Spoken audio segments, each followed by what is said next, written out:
Olá, sejam bem-vindos ao canal. Eu sou Vinícius Andrade, psicólogo e professor de psicologia junguiana, e esse é o canal Jung Descomplicado. No vídeo de hoje nós vamos falar sobre arte-terapia.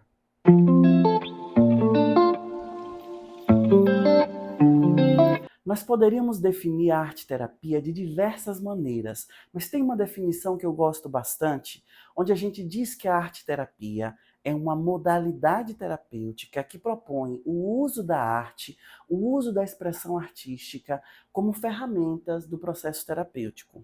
Nós sabemos que, tradicionalmente, as diversas abordagens terapêuticas se constituem e usam como ferramenta a palavra, a conversa, o discurso.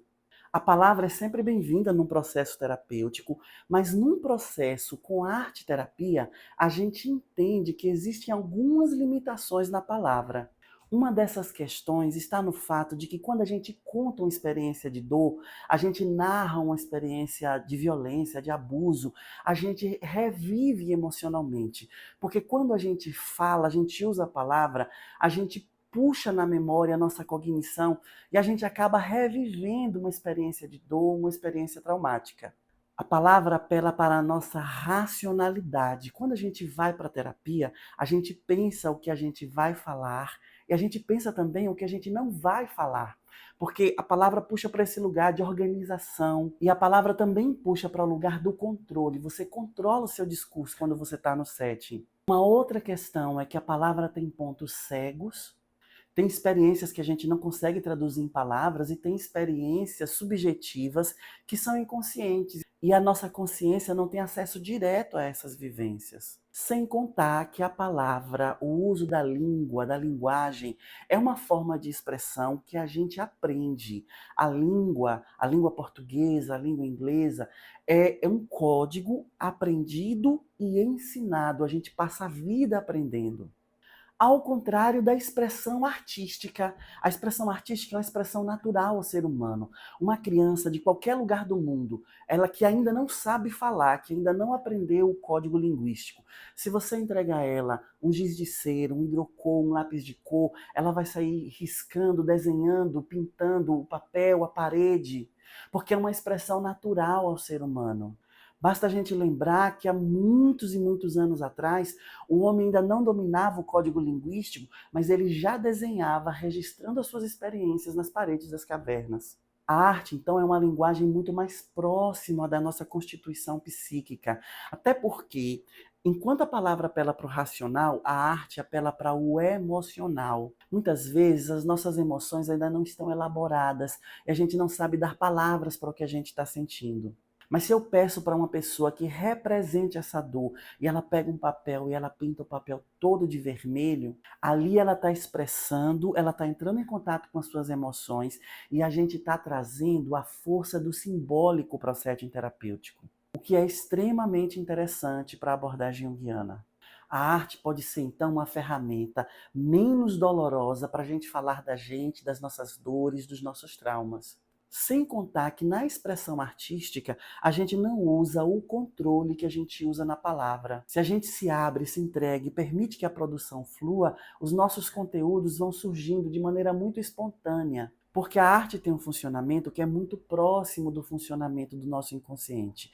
Quando a gente dorme e sonha, por exemplo, o nosso inconsciente quer falar de uma dor. Ele não escreve uma carta falando que você precisa melhorar, que você precisa elaborar. Ele usa uma metáfora, ele usa símbolos, ele usa imagens exageradas, ele usa situações que têm apelo emocional. Então, a linguagem do inconsciente é uma linguagem muito próxima da arte, o que torna o processo de arte-terapia tão potente para o nosso autoconhecimento, para a elaboração das nossas questões e das nossas experiências de dor, experiências traumáticas. Agora, o uso da expressão artística na arte-terapia, ela vai seguir alguns princípios que são diferentes do uso da arte ou da produção artística de uma maneira geral. Aqui a arte é uma ferramenta que vai apoiar o processo terapêutico. A arte é uma ferramenta de comunicação com o nosso mundo interno.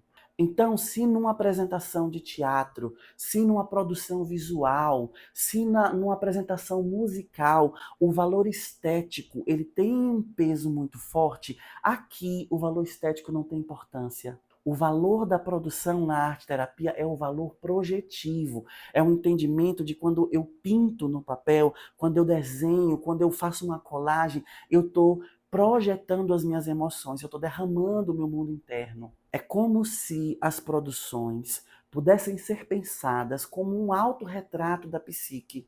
Enquanto a palavra apela para a lógica, a arte é analógica, porque ela faz analogias. Então aquela casa não tem compromisso em ser a casa real. É como se fosse. A gente usa metáforas, símbolos. Enquanto a palavra ela precisa ser localizada no tempo, então se eu narro uma experiência, quando foi, há quanto tempo foi, a arte ela é atemporal. Enquanto a palavra puxa o racional, a arte me coloca em contato com o meu emocional. Enquanto a palavra exige estrutura, ordem, a arte me coloca em contato com a imaginação, com a fantasia. Na arte-terapia, a gente se aproxima às nossas formas originais de comunicação. Quando um arte-terapeuta propõe o uso de uma linguagem artística, por exemplo, o desenho, a colagem, a modelagem, a escrita poética, que a gente chama de escrita criativa, o uso da expressão corporal, da dança, da dramatização, do teatro terapêutico, o arte-terapeuta estrutura então a sessão com uma intencionalidade. Cada material expressivo ele tem uma característica arquetípica. Por exemplo, a tinta está ligada às nossas emoções. A escrita tem um poder organizador, estruturante.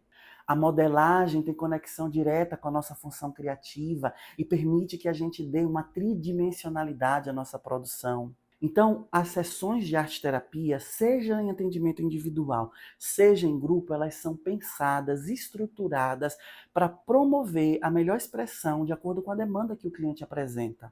Oficialmente, como arte-terapia, a gente diz que é uma modalidade nova.